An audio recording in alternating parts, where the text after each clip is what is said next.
Hi, this is Eric L. Dunavant, the Mindset Disruption Strategist. Thank you so much for joining me today for Redefining Success, the Kingdom Builder Spotlight. We have a special time today. I've got such a special guest joining me today, Robert White. He's an author, he's a speaker, he's CEO of Extraordinary People, he's a mentor to executive teams and executives, but more than that, I got the chance to ask Robert to be on the podcast. We had an opportunity to do an event together. I guess it was almost a year ago, Robert. We were up in Utah doing an event that we will talk a little bit more about called Living a Better Story. And Robert was the speaker the first day. And wow, that's all I can say is wow. I mean, just a man who understands how to help you really kind of start to frame a vision for the future and kind of understand maybe some in a short period of time, right? What are some of your limiting factors? What are some things that are staying in your way? And then how do you begin to kind of break those down? And so I know we're going to get into a lot of that. I'm looking forward to talking about just the impact, Robert, you've made on the world. I mean, you talk about a man, this man has not just made a difference in the lives of people here, like in the US, he's made a difference globally. And so the stories that you've got to tell and just the way that you've helped people redefine success and look from things from a different perspective maybe they had before is going to make just a great story today. So Robert, thank you so much for being with us. That's a great pleasure. I was getting nervous that my introduction would be longer than my talk, but look, I'm blessed, and part of it's just age and gray hair, but I'm blessed to receive some really nice introductions recently. And one of the things I like to remind myself and anybody that I'm communicating with is that the most special thing about me, Eric, is I'm a very average person. You know, I'm not very disciplined in some areas. I struggle with my weight. I've been very good at getting married. I'm not very good at staying married. You know, so I'm really average. I think, though, that I am an example of what can happen when you start living by more positive and life-affirming principles. When you start paying attention to spirit and spiritual development, when you start paying attention just to life as it shows up and really tell the truth about it and deal with it as it is, not some story or fantasy that you've made up. So yeah. I am an example of growth because God knows I needed it, you know. So. And that's somewhat what I share with executives. I've discovered that these incredibly talented, successful people that just are so good at accomplishment often have that same pattern in their lives, like me, feeling, anything negative, anything, a betrayal, anything like that happens, because they're ambitious, they do just what I did, which is you stuff it down, because you're focused and you're aligned and you're going for it. And I can't deal with that feeling right now, so I'm just going to ignore it.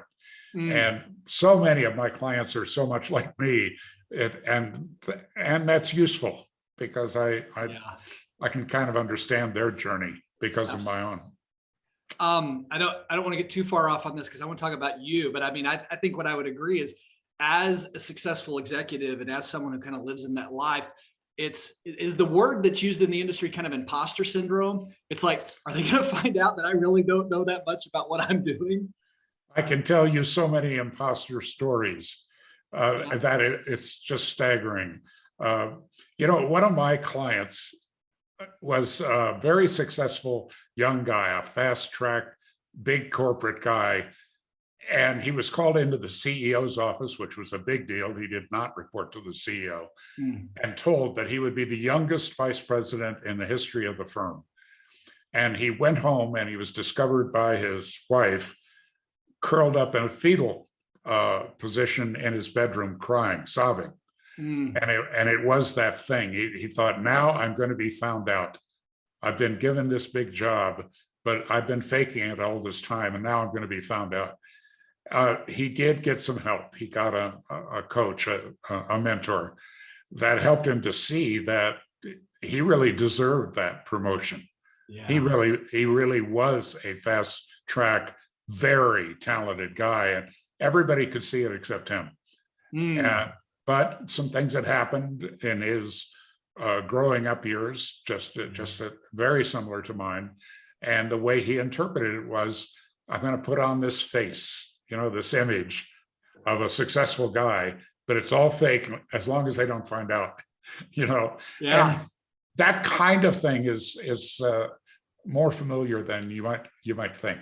Well, and I think that's the one thing.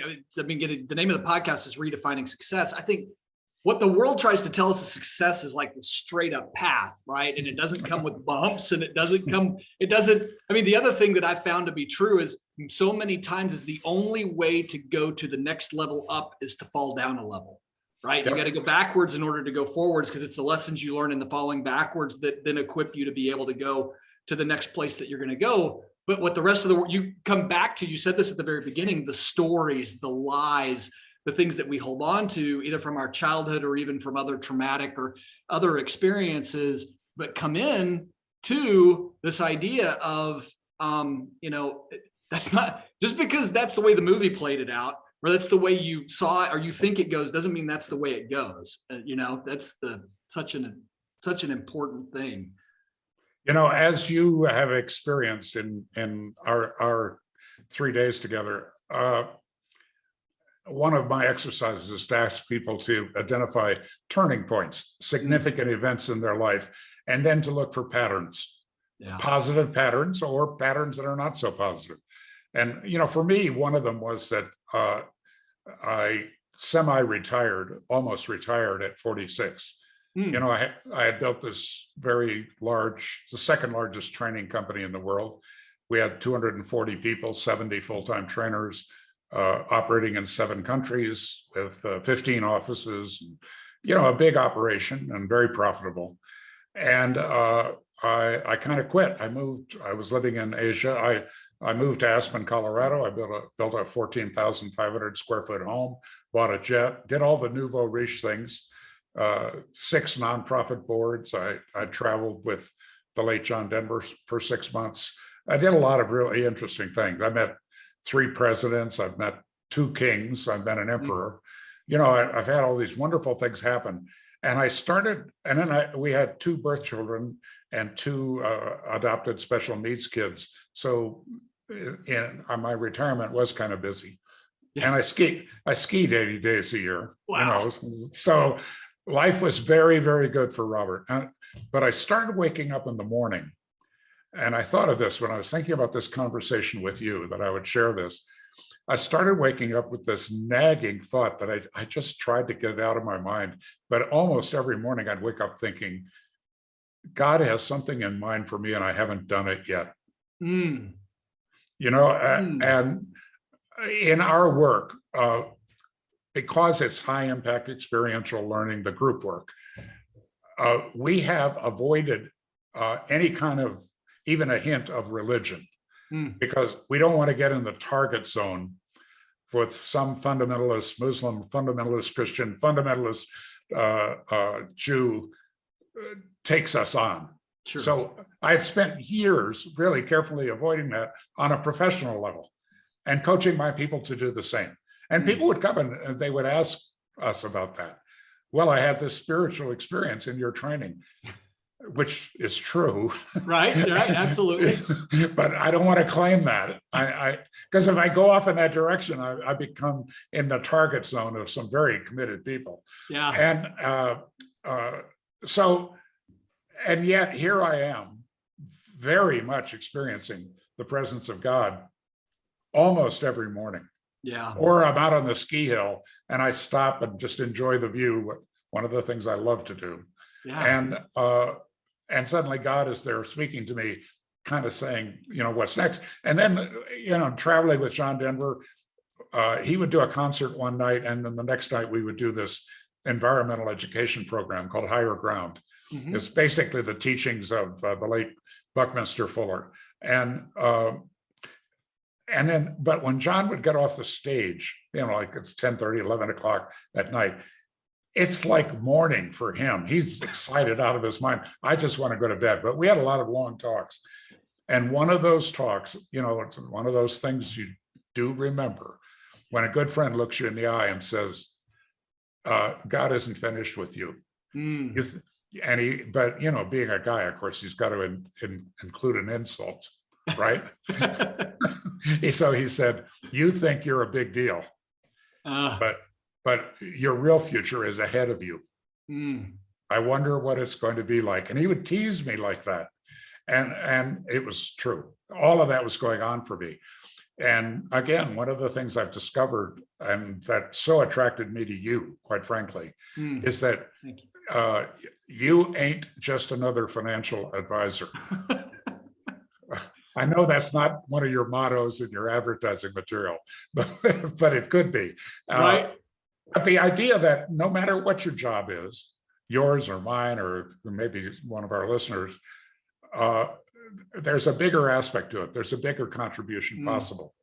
So I've been trying to keep that in mind for myself as I'm working with executives, but I haven't found one yet that didn't have a secret yearning for how they wanted to matter, how they wanted to leave a legacy, how they want, how they wanted the best for the world. And they might not, they might be moving dirt, excavation guy. One of my clients does concrete forms, and there isn't anything much more basic than that. But this guy and his wife they're committed to leaving something behind of value. And I'm so inspired by people like that, and I'm trying to live into it myself. Well, and what I've found, people like you, and then interviewing other people like we're having on the show, is this entire idea that what I've really found is the world, and you've done this a lot longer. I don't know how much this has changed. I'm going off of, my almost 50 years of living. So maybe it was different at another point. I don't imagine it was too different, but likes to think that success has something to do with dollars in a bank account. And likes to think that the more dollars you have in a bank account means less problems. And both of those things then become problems, right? So success means how much money I have. So I've got to go pursue the money. And then when I have the money, I'm supposed to have less problems. And it's like, no, it's exactly the opposite. The money isn't the success. And the more money you have, the more problems you invite. One of my favorite phrases is money doesn't cause problems. It just reveals and magnifies all those things you've been ignoring. And one of the things I loved about what you do, Robert, and I want to explore this a little bit more, I want to back time up a little bit and talk a little bit about how did you get into this and how did you find this? But what fascinated me more than anything is you really seem to understand this and really helped a lot of people. I was looking at your, extraordinary people. That's your website. That's kind of your mission is, and what I got out of that is, how do I find the extraordinary in myself? Because every single person is full of self-doubt. Every single person, even, the greatest presidents have woken up probably in the middle of the night. Like, am I the guy I go back to imposter syndrome? Am I the guy to do this? Can I really pull this off? And every single successful person struggles with that. And yet you plugged into and understood, I think very early on, a way to help people find their own light and find their own extraordinary. So tell me a little bit about the journey. How did you even kind of get into this? How did you discover that this was something that you were called to do? Yeah, I certainly didn't suddenly get the wisdom, it's hard earned. I think, I talked about significant life events, when I was, I grew up in a household with a couple of dysfunctional parents, alcoholic father and a very angry and violent mother. And so I wanted to get out. That was, and you talk about some noble life purpose. I just wanted to get out of that house. And number two, I didn't want to be poor again. That kind of thing. Yeah. When I was 12 years old, I wrote an essay in class at school that won a contest. I lived in Green Bay, Wisconsin. At that time, only 50,000 people. So when I say I won the contest for the city, I'm not talking about millions of people that I was competing with, but part of the prize was a new bicycle, pretty cool. And a Schwinn with all the bells and whistles. That's a big deal. But the other prize was to go. I didn't at first experience it as a prize, and that was to go to a radio station and read a small portion of my essay on the air. And I walked into this radio station and I fell in love. Wow. I just fell in love. All those lights and all those pieces of equipment. And here's a guy sitting in front of a microphone and communicating with thousands of people and having obvious fun. Right.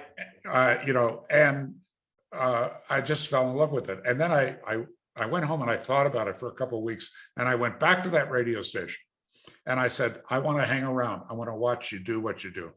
And they said, no, insurance problems and, all that. Yeah. And I'm 12 years old.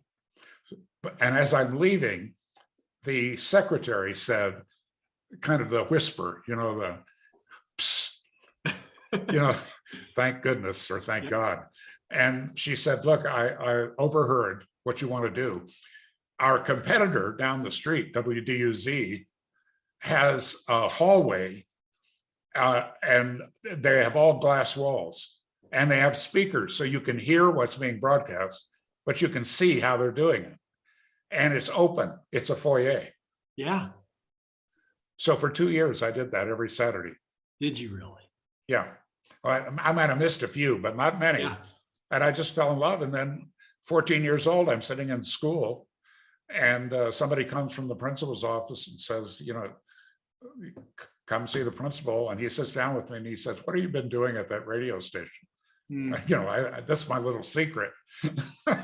And the radio station had fired all of their control engineers in a labor dispute, probably illegally today.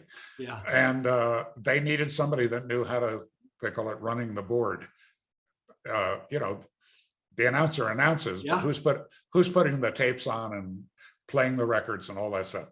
So at 14, I started as a control engineer, got licensed by the FCC, did all that stuff.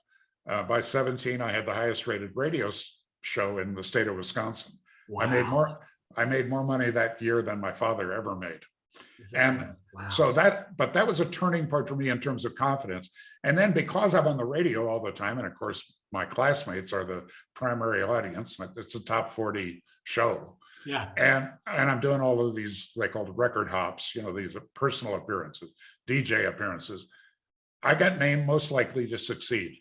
Okay. Now there's two things about that. One is I graduated 6th out of 300, not bad. Yeah. I called my mother. I told her that. And she said, why weren't you number one? Oh. Now I don't have to tell the rest of that story, right? No. In terms of programming. But the second thing that happened was that I spent the next 10 years making them wrong. Yeah. So at 26 or 27, I was broke. I was divorced already and felt very guilty about it. I had a fairly severe heart ailment. I'd been told I would die by 35 and it's inoperable. Wow. And salaries weren't paid in my little sales company. And I just was a mess. And a friend of mine in a similar business went out to California and went through one of the early human potential movement trainings, a company called Biodynamics or MDI. And he came back and he said, you have to go. And of course I said no. And even, my life was a mess, but I'm certainly not going to go to one of these California seminars. And, but then something happened over the next 6 months. First of all, his business did that, and mine was like that. Secondly, he was easier to be around. I couldn't identify exactly what it was. Yeah. Because, it's Milwaukee, Wisconsin. You get together for a beer. And once a month or so, we'd get together for a beer. And he was just different. But the other thing was, he had something I didn't even know existed: adult onset acne. Oh. Now, if you're a teenager, you get acne and it goes away. It's a temporary emergency. what the girls are going to think of you. Right. If you get it as an adult, it stays. And so all the time that I had known him, 3 or 4 years, he did all these different treatments, cortisone and scrubs and I remember one time his entire face looked like that, those monkeys that have the red butts, Yeah. you know, and he's in a sales business, and he was very sensitive about it. It went away. Really? Yeah, and he said it was because of the seminar, which I didn't believe, but I noticed it. Yeah, right. So I went to the seminar, and for 3 of the 4 days, I sat there with my arms crossed and probably my eyes crossed and cynical and negative and all that. And I can't explain it. I guess I could talk about it kind of, but on the 4th day, my whole life changed. I went out and I did. There wasn't a word in the seminar about money, not a word. But I tripled my income that year. And the next year, it went up by 10 times. And so that led me into eventually becoming president of Mind Dynamics and running the business side of that business. But so the first 2 years kind of straightening out their US business, and we were already they were highly successful when I joined them, but they were a mess. You can be very successful and be a mess. So I had something to do. And the second 2 years there, I opened 5 foreign subsidiaries. I got to travel around the world. Wow. Which was just an incredible experience for me, and incredible amount of learning. The ownership of that company changed and made it impossible for me to be there. So I launched a company called LifeSpring that went on to have 500,000 graduates in the United States, and went to Japan, and that became the largest training company in Asia and the second largest in the world. And then, so that's kind of my history. But in that last 2 years at Mind Dynamics, the founder persuaded me to go through the instructor training. Giant wake-up call, number 2, where I started seeing that whether you say it's a blessing or God's gift or an accident or whatever it was, that I had some ability in seeing where people were in reality, not the story they told me, but where they really were. And well, you probably saw a little of that at Powder Mountain. I did. Right. So that's something that I'm reasonably good at, and it's valuable when you're working with the size of the egos of my clients. Well, I mean, one of the things that I found to be true, I mean, usually, you can tell me usually it begins to manifest itself in some sort of like, I'm stuck from a business standpoint, or I'm stuck financially, or I'm trying to get this breakthrough. Like, you can feel this breakthrough, and we always seem to try to want to compartmentalize it of, I need to solve a business problem. I need to solve something inside of my business. Right. But 99% of the time, actually, I'm probably going to say 100% of the time, it's not a business problem that you actually need to solve. Your breakthrough is sitting somewhere, and I like to break it into like 3 other. It's sitting inside of a family issue. It's sitting inside of some connection to God, faith issue, or you've got a fitness issue. You get something going on with your health. And if you could figure one of those things out, that's where the breakthrough happens on the business side of things. Is that accurate from what you've seen? That's one way of saying it, and it is accurate. Look, there's a drawing in my book. I put it in my book. We use it in our seminars, and it's the picture of the iceberg. 10% of the iceberg is showing, 90% does not show. But what sunk the Titanic?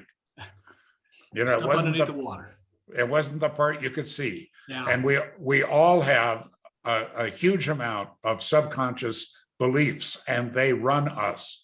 If you're in the supermarket one day and you see a harried mom dealing with 3 kids, and one of them is, the kids don't want to be there, of course, and it's no fun, but she's not going to get a babysitter, so she can go to the market, right? So one of them's on the floor screaming and yelling. She finally loses it. She grabs him by the arm and gives him a swat on the butt. How do you react? If you ask 100 people that, you get 100 different answers. That's right. But there are some patterns, but you don't stop and think about it. Your subconscious Mm. So so some people say, well, I get away from the upset as quickly as I can. Some people say I intervene.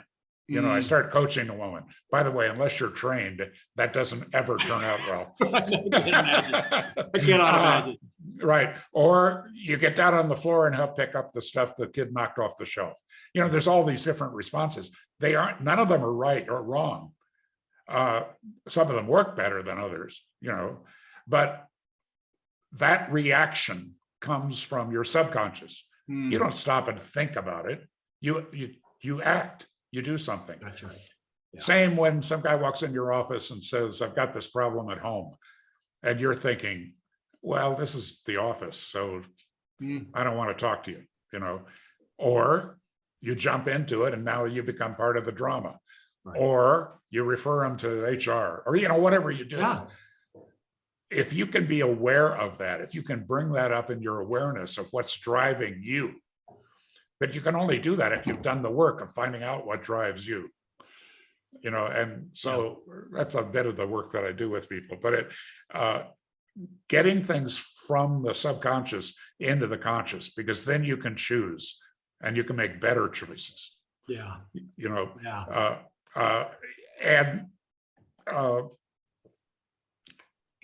That experience that I had of waking up in total luxury with everything I ever dreamed of in my life, and having God speak to me and tell me that, hey, you ain't done yet, buddy.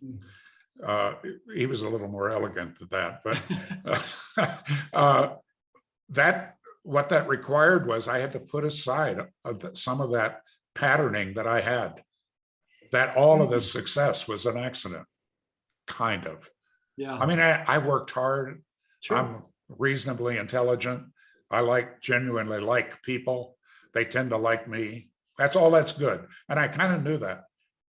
I'm not sure if I mentioned this in Powder Mountain, but my book, Living an Extraordinary Life, it's now a bestseller. People like it, and I'm pleased about that. I think it's helped some people make better choices. But I was really nervous. I mean, people told me to write that book for 20 years, and I stalled, and I had excuses. They were good ones too. But I finally got shamed by the success of 7 Habits book. Which is about 50% of our material. Is that? Oh, sorry. And so people were right. I should have written a book. And so I finally wrote it, but I was so nervous. And then people liked it, and people like Ken Blanchard and Jimmy Colano and all these famous people like it and buy lots of copies for their friends. Great. And for about 18 seconds, I felt okay. Because what happens next is people would say, I love your book, but I was disappointed. So I go, about what? And they'd say, well, the book is not about you, Robert. The book is about your graduates and how they interact with your material and so on, which is true. And I'm not sure if I mentioned this in Powder Mountain, but one chapter is about me. But it doesn't admit that in the book. But that chapter is titled, You Are Not Enough. You are not enough, which is the basis, if you think about it, of that imposter syndrome. Yeah. And so my journey personally, and in the people I work with, is about being enough. That, Arjun Sin, who you've met, Arjun talks about you're one of one. I've been teaching, using different words. I've been teaching that, but I like his expression, so I'm stealing it. But we're all one of one. Yeah, we're all a manifestation of God's grace, and with all of our mistakes, with all of our frailties, with all of our sins, with all of the screw ups, we're still special. Yeah, we're unique. We are one of one, and if we can own that, and be conscious about all that other stuff, we're going to be better at hiring. We're going to be better at firing. We're going to be better at managing, better at leading, better with our families, better in our communities. So that's what I'm up to.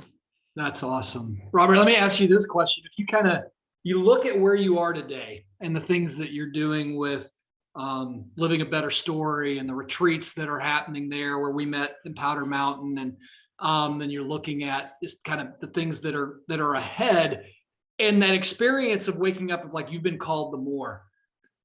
There's always kind of a cautious question, but I think it's important is, are there things that you would go back and change if you could? Are there things that you would do differently that you'd tell the young man who the man who had the success, the man who sold the business and retired, what'd you say, 46? Yes. That you would tell that guy, maybe even at 36 or whatever. What does that look like for you? Wow. Well, a commitment that I made actually with John Denver in one of those late night sessions is to live a life of no regrets. Yeah. Now, do I have them from the past?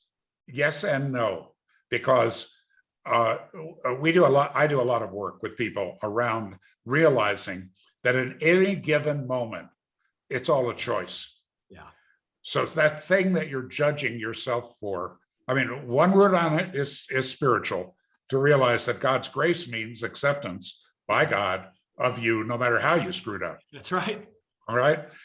But there's a more practical way of doing it, the non-spiritual way, the behavioral way, is to realize that at that point in time, that person that you wronged or you betrayed, that divorce that you had a hand in, that kid that you maybe weren't as good a parent as you should have been or wanted to be. Yep. In that moment, you actually made the best choice you could make. Given who you were being, given the information you had at that time, given the knowledge, the wisdom, the maturity, or lack of it, whatever, you made the best decision then. Yeah.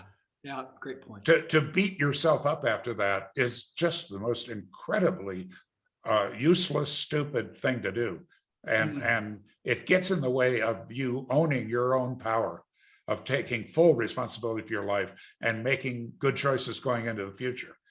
For most of us, when we make that kind of mistake, we learn from it. We pay a price. Yep. We don't do it again. If we're doing it again, you better call me. That's right.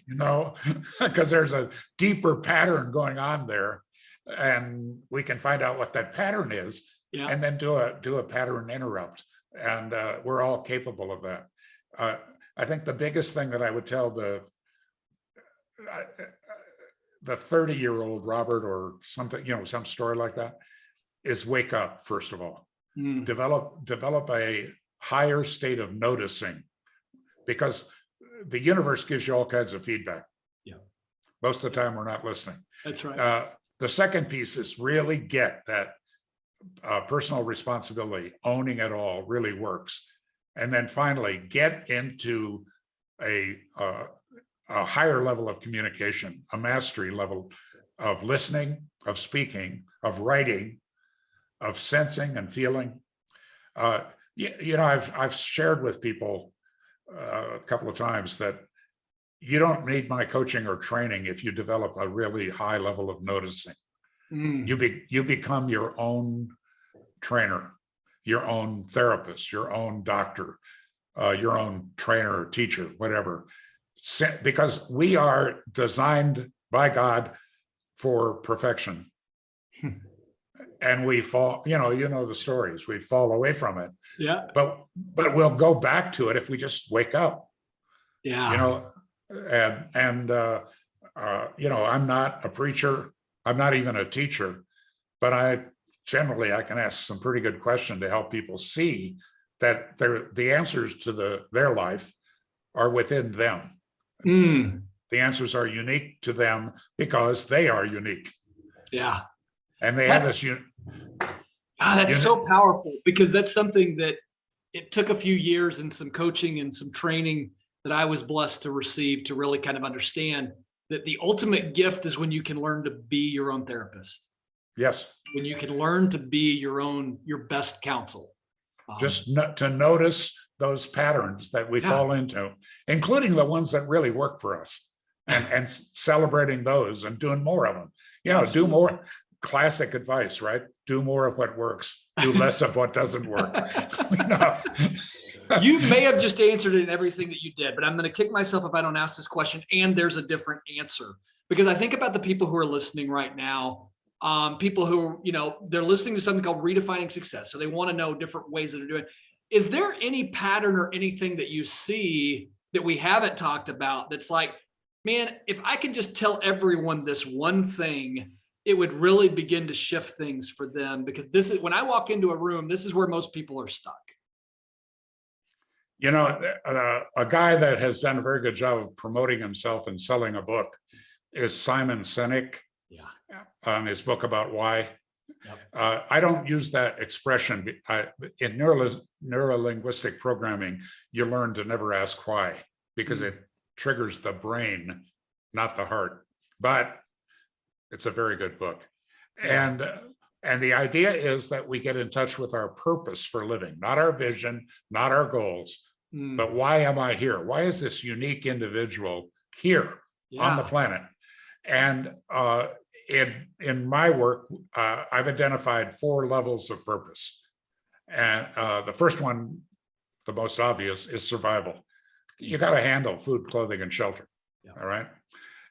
The second level is maintenance, and that is getting your food, clothing, and shelter handled so you don't have to worry about it. Right. Just a routine in your life, so you're not broke or you're not struggling, you're not an alcoholic. You're maintaining life. The third level is the one that a lot of business people I've noticed avoid, and that's leisure. And by leisure, I do not mean laying on the beach. I mean, it's turning all of your life into a work of play. That everything you're doing brings a smile to you, that you love what you're doing. And yes, it does include some time on the beach. It includes, I found myself, unfortunately, after a divorce, sitting on the floor putting nylons on Barbie dolls. Do you know what it's like for a mature man to, or a supposedly mature man, to be putting nylons on Barbie dolls? You can have fun doing that. Yeah. You can have fun in lots of ways, and it is a higher level of purpose than survival or maintenance. But the highest level of all is contribution. And I know that's where you come from in your work with wealthy families. And I love that about you. And I love that whole mission that you've got going. And that is to think, sure, you want to increase your wealth, but you also want to increase its impact. That's right. On your family, on the community, on the world. Yeah. And the fact that you're helping people plan that, first of all, I fell in love with you because you're a Christian that doesn't depend on church. So I figure I found another member of my tribe. There you go. But this whole notion of having a routine, your routine about in the morning, right? Yeah. All of those things that resonates with me. But toward what end? Well, for me, it's toward contribution.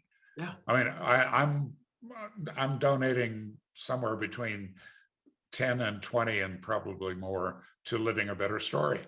I'm not getting paid, but I'm helping to build this tribe of Christians and Jews and Buddhists and Muslims who maybe don't go to church or synagogue or temple or mosque, but they're deeply connected to God, and they are here to contribute, to fulfill God's purpose for them in the real world.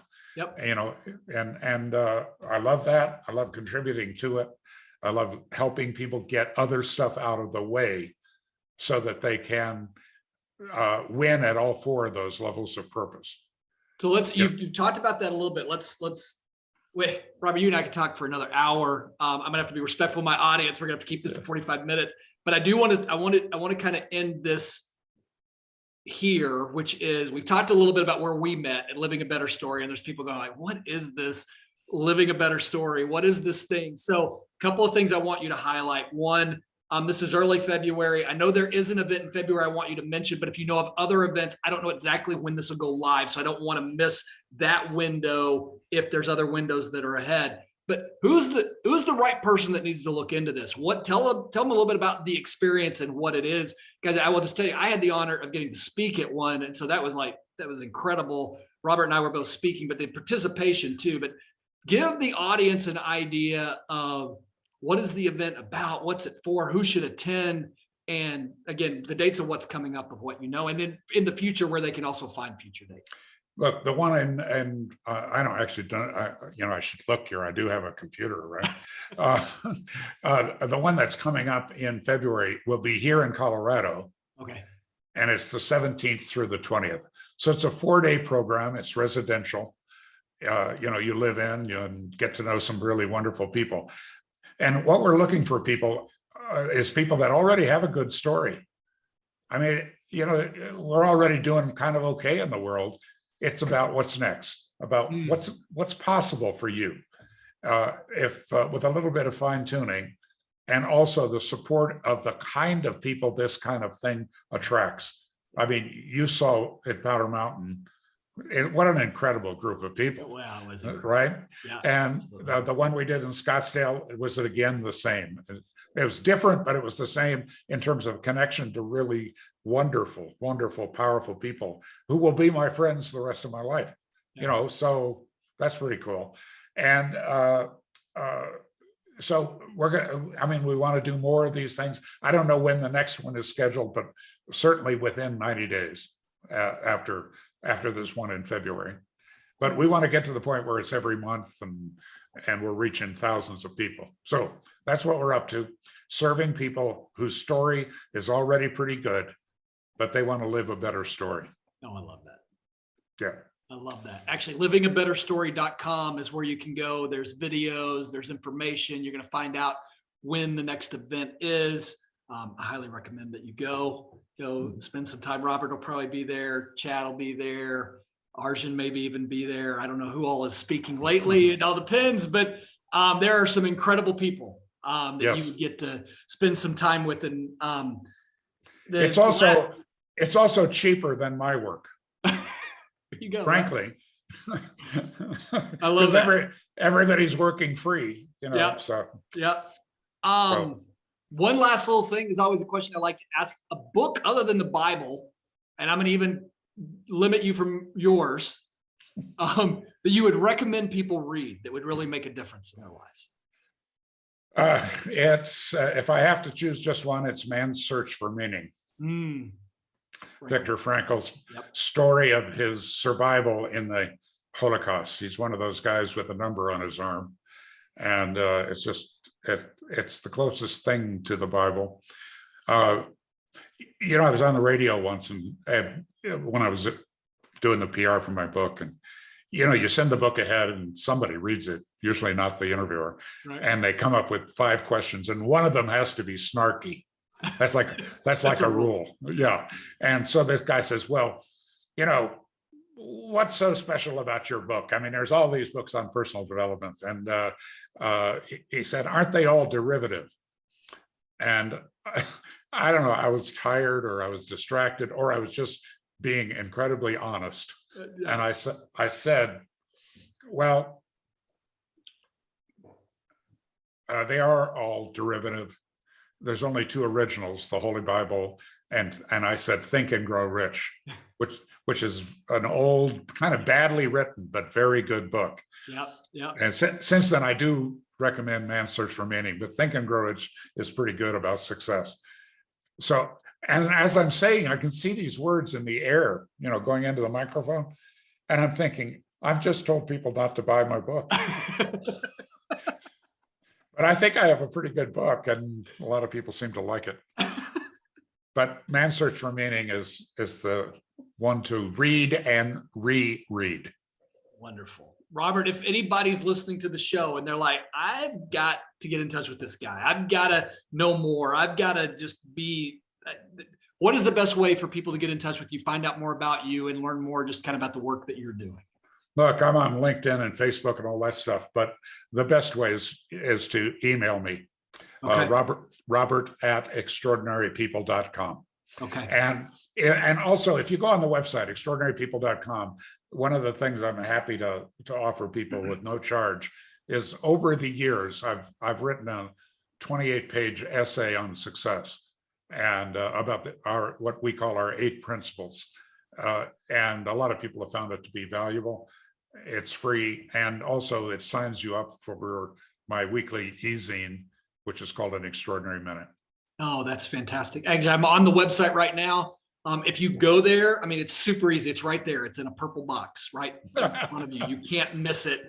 So go sign up for that. Get the 28-page success guide with the 8 principles.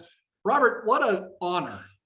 What a joy. I think we're going to probably end up trying to find a way to do this again, because I had so many things we didn't even get into and the time went like that. So thank you for your authenticity. Thank you for the work that you're doing. And thank you for honoring me by being here today.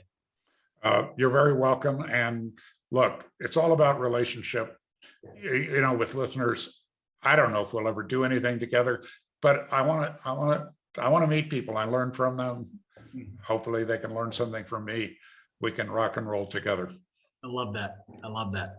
All right, everyone. Thank you so much for being with us. And we'll be here again next week. Have a great week. God bless you.